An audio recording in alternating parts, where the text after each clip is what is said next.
C'est une guerre aussi violente que sournoise qui a lieu ici. Depuis 2003, le Darfour, province du Soudan, est littéralement saigné à blanc. Plus de 200 000 morts et 2 500 000 déplacés dans cette vaste région entre Moyen-Orient et Afrique centrale.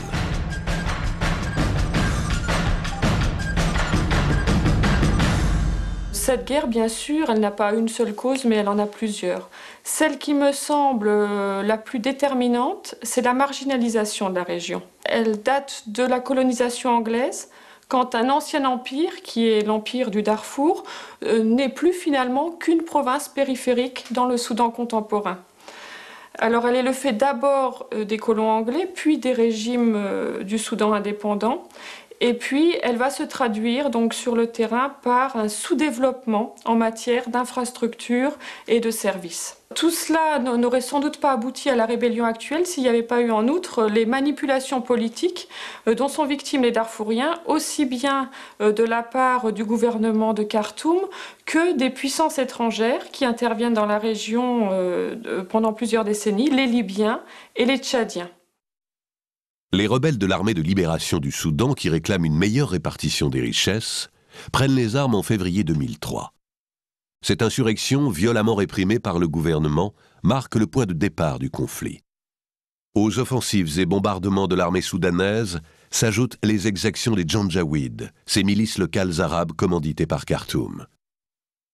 Alors que l'ONU parle de crimes de guerre et de crimes contre l'humanité, les États soudanais et tchadiens restent hostiles à une intervention des Nations Unies, qui pourrait pourtant assurer la protection des populations civiles et des humanitaires.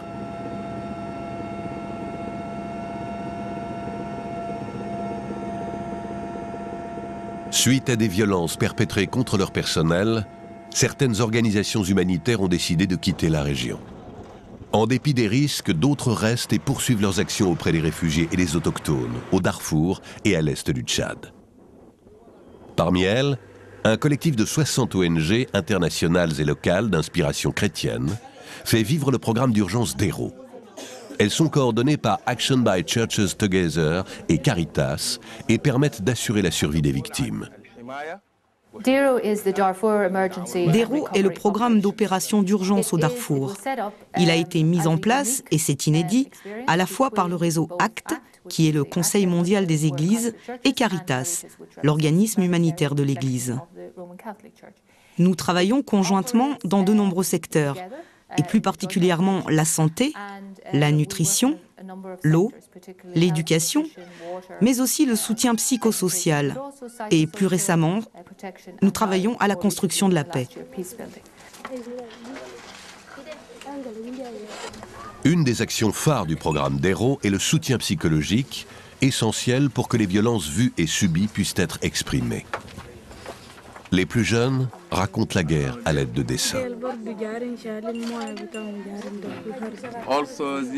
Ces femmes qui portent l'eau cherchent à s'enfuir. Et là, c'est un Janjaweed. Il démarre un incendie. Ils brûlent les maisons, les huttes, en tirant avec leurs armes. Dans une situation d'urgence comme celle-ci, c'est vraiment difficile de choisir juste entre la santé ou l'eau, par exemple. Il faut être polyvalent, car c'est toute une population qui a dû se déplacer et qui doit être assistée. Par ailleurs, le Darfour est une très vaste région et il est très coûteux d'y intervenir. Donc, quand on se groupe, l'impact est bien meilleur. Le faible montant apporté par chaque pays a ainsi plus d'impact et l'efficacité tient à ça.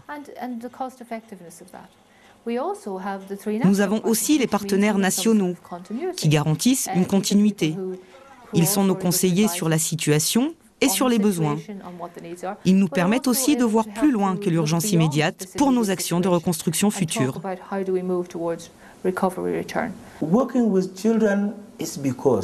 Si nous travaillons avec les enfants, c'est parce que, encore une fois, nous les voyons en tant que génération future. À travers l'éducation, nous sommes convaincus de pouvoir faire beaucoup plus.